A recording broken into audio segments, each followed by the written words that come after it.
Hello, everybody. Here we go again with our ongoing talk about The Sun Also Rises with Chapter 9. Let's get to it. So, this chapter reintroduces us or kind of gets us back into boxing, which was previously mentioned in Chapter 8. Now, with Hemingway, and this isn't unique to The Sun Also Rises, you take a look at some of his other books, most notably A Farewell to Arms. He really goes to great lengths to create this link, this connection between love, specifically heterosexual love, and war. And he does so using different blood sports, whether it's something like boxing or perhaps fishing and hunting, and as we'll later see in this book, bullfighting. And in a lot of ways, Hemingway felt that falling in love or loving a woman is really just as dangerous, or at least can be just as dangerous as fighting in a war. And certainly Jake as a character is evidence of that. He's got his physical injuries that he suffered during the war, and now with this ongoing emotional trauma that he suffers with his off again on again relationship with Brett. But there's another side to it as well. There are certain lessons that can be learned during combat that Hemingway thought would be useful when it came to matters of love, or at the very least, could prepare someone or harden them for what he thought was the inevitable pain that is going to come from a relationship, from trying to love someone. It is a bit of a pessimistic approach, but given his matters of love and affairs, it's not all that surprising. Now, all of this comes together within The Sun Also Rises. With Jake, his wound, right, prevents him from engaging in that physical relationship. He's been rendered impotent.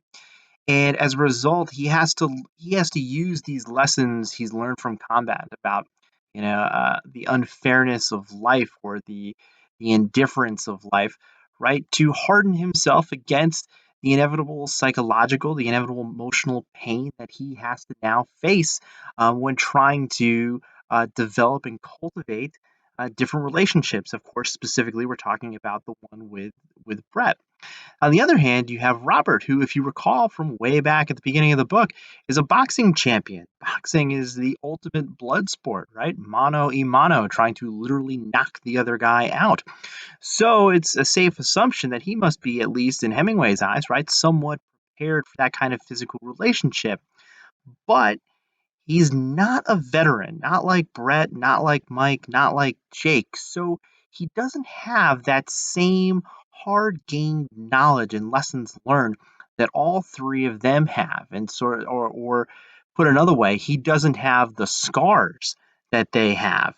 And the wisdom that's come along with those scars from battle, it did not come without a cost. We need only to look at the rampant alcoholism throughout this book, right? All three of those characters certainly turn to alcohol, as we've discussed previously, right, to numb that pain.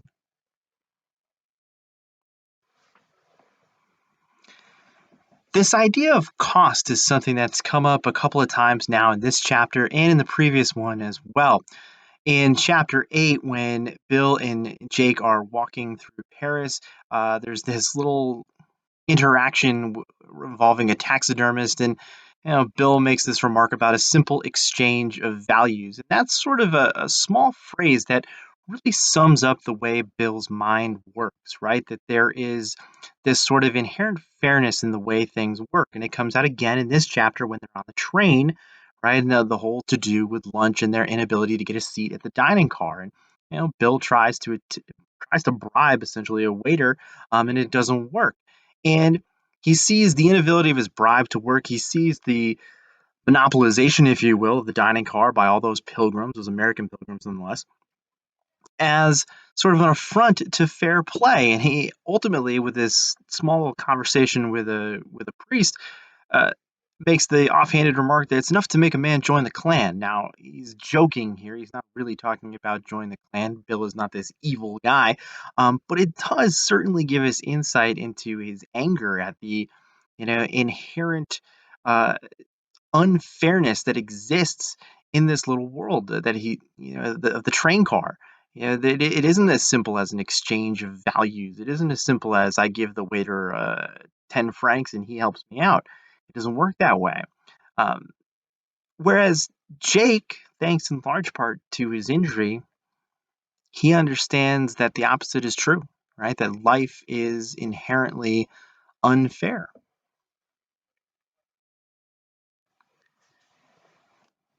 And then finally, we see more about Robert, and really his role in the book sort of starts to come into much clearer focus. We get confirmation uh, of what I think a lot of us assumed was true, right? That Robert and Brett did spend time together in San Sebastian, and presumably, right, that was a physical relationship, right? If we can even call it a relationship. Now, Brett doesn't seem at all fazed by this and isn't rattled, and her motives are pretty clear here. We've talked about the desire to sort of fulfill this emotional vacuum with in this case sex. But for Jake, this is a big to do. This is a big deal, and it really moving forward is going to significantly impact his relationship with Robert. And it really, as I said a second ago, clarifies Robert's role in this book. In a lot of ways, Robert was what we might refer to as a foil, right? He was really just sort of an annoying little character, right? Biting at Jake's heels. But now he's sort of moved into this sort of arch nemesis sort of category here. He has done the unthinkable. He has done what Jake cannot do and what presumably Jake would give anything to do. Now, looking back, the first chapter seems to make a bit more sense. We kind of questioned, why was chapter one all about Robert? I mean, Jake is the narrator, et cetera, and we had that conversation. But given this turn of events, right, Robert now takes on quite a bit more significance, and it would make sense now that he would be so important and so influential in Jake's thinking, and certainly at the front of his mind. All right, that does it for chapter 9. Please let me know if you have any questions or concerns. Talk to you soon.